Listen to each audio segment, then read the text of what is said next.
Olha, no Brasil a gente tem diferenças regionais muito grandes em relação à interpretação do direito de defesa, da necessidade de controle de fauna predatória e também em relação ao tiro esportivo. Então, esse projeto de lei ele é muito importante porque ele autoriza os estados a legislar sobre essas matérias. A matéria material bélico está dentro da Constituição Federal, no artigo 22, inciso 21, e o parágrafo único do artigo 22, ele autoriza, mediante lei complementar, que os estados legislem sobre detalhes das matérias que estão elencadas ali no artigo 22.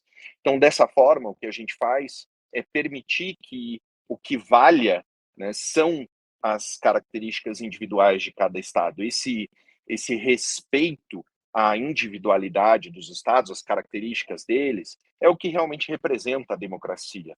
Né? Se a gente pensa que o ideal é uma uniformização forçada da perspectiva de valores e prioridades, a gente acaba perdendo a característica que é inerente ao Brasil, que é ser um país continental. Então, sendo um país continental de grande extensão territorial, é normal que existam características particulares. E o objetivo da legislação é respeitar essas características particulares e não enfiar a goela abaixo à vontade de um governo. Então, o que essa legislação permite? Ela não vai simplesmente... a União não abre mão da legislação de armas, o que a União permite é uma regulamentação regional.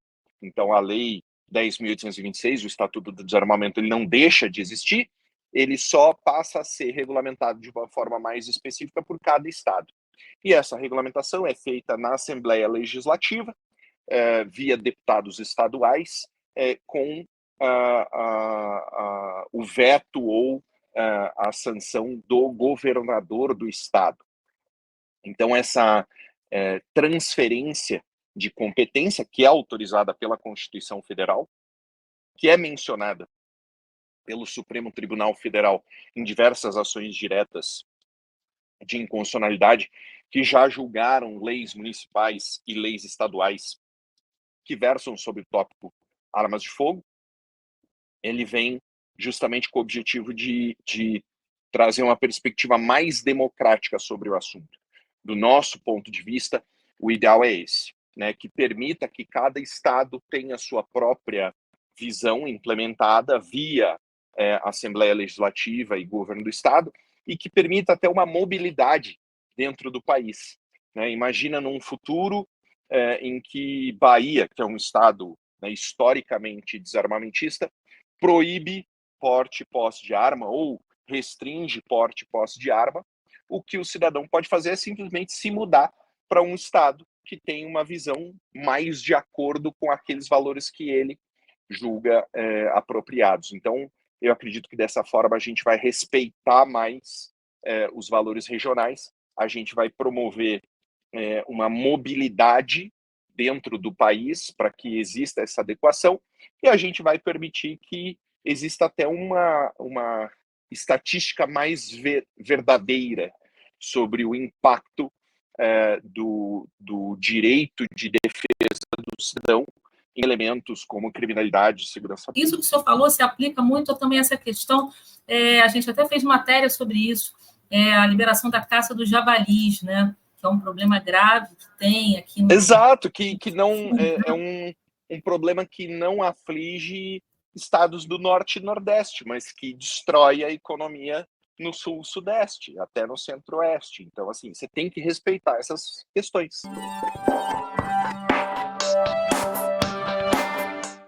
E aí, qual que é a questão que gira em torno da lei das saidinhas? Existe um compromisso entre a esquerda e o crime organizado, né? Um compromisso de manter regalias, um compromisso de não combater o crime organizado, de não combater o tráfico de entorpecentes. E esse compromisso é um compromisso que ele se utiliza da parte negativa da democracia, que é o fato de que todo voto é válido.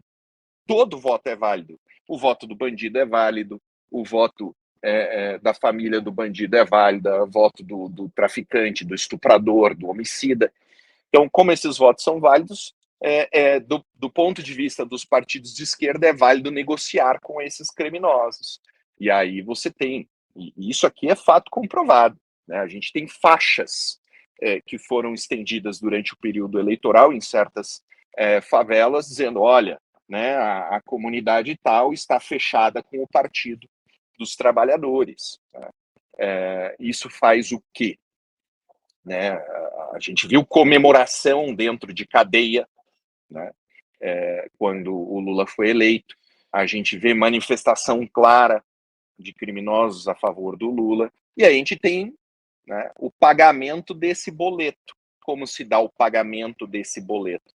Você tem o desmonte dos grupos operacionais da Polícia Federal, da Polícia Rodoviária Federal, você tem corte de verba de combate ao crime organizado, você tem relaxamento de operações policiais, e também inclui aí, né, uma proteção do executivo contra normas que possam endurecer o combate ao crime. E como é que o fim das saidinhas influencia o combate ao crime? Essa é a principal lógica, que é importante que o brasileiro entenda. O crime no Brasil, ele compensa. Essa é a realidade. Né? A gente vê criminosos em todas as esferas, e aí eu falo, né, a esfera política, a esfera administrativa, a esfera né, do tráfico, do roubo, do homicídio, do estelionato. A gente vê o que significa, né, compensar. Significa que não existe um motivo para que o criminoso não cometa o crime. Por quê? Ele sabe que existe uma chance muito pequena dele ser pego, ele sabe que se ele for pego, existe uma chance muito pequena dele ser investigado propriamente, se ele for investigado, tem uma chance muito pequena dele ser processado, se ele for processado, pequena dele ser condenado, se ele for condenado, uma chance pequena dele cumprir pena, e aí, no final das contas, se ele tiver que cumprir pena, ele ainda vai ter uma quantidade tão gigantesca de regalias, né? Visita íntima, saidinha, progressão de regime, que no final das contas, o crime compensa. Então, toda medida que a gente cria para que o crime não compense, ela é uma medida que contribui verdadeiramente para a diminuição da criminalidade.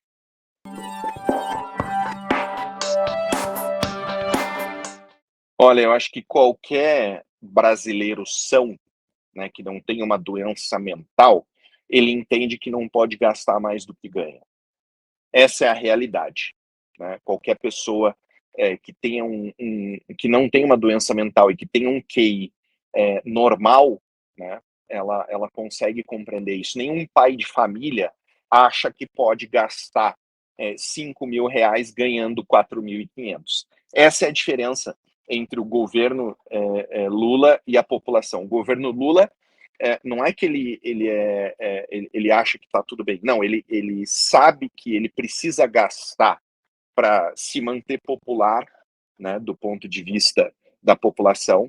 Ele precisa gastar para satisfazer luxos e para pagar faturas eleitorais, né, dentro do partido. Então, ele precisa pagar o que tem de bom e melhor para os ministros, ele precisa de orçamentos ridículos de viagens para ministérios que não produzem nada, né? Ele precisa manter um nível de glamour dentro dos ministérios que é o normal em organizações comunistas. Né?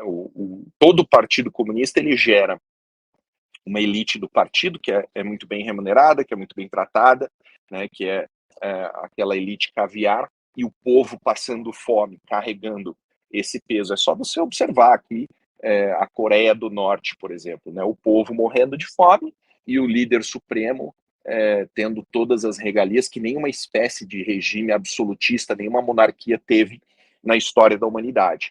É isso que o Lula vive hoje. Então ele tem gastos absurdos, ele faz gastanças com dinheiro público que não tem nenhuma espécie de justificação, e ele coloca a culpa na população e a conta quem paga é a população. Então a gente está num momento de cobrança de impostos, de aumento de carga tributária, um momento de queda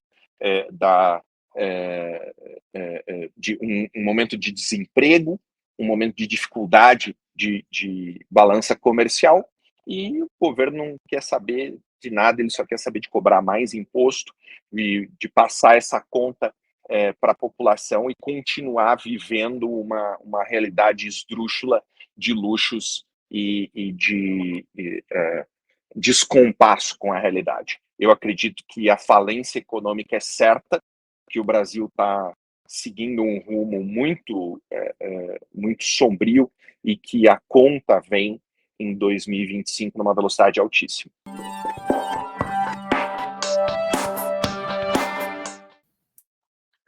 O Lula está tão desesperado que ele está até praticando crime eleitoral.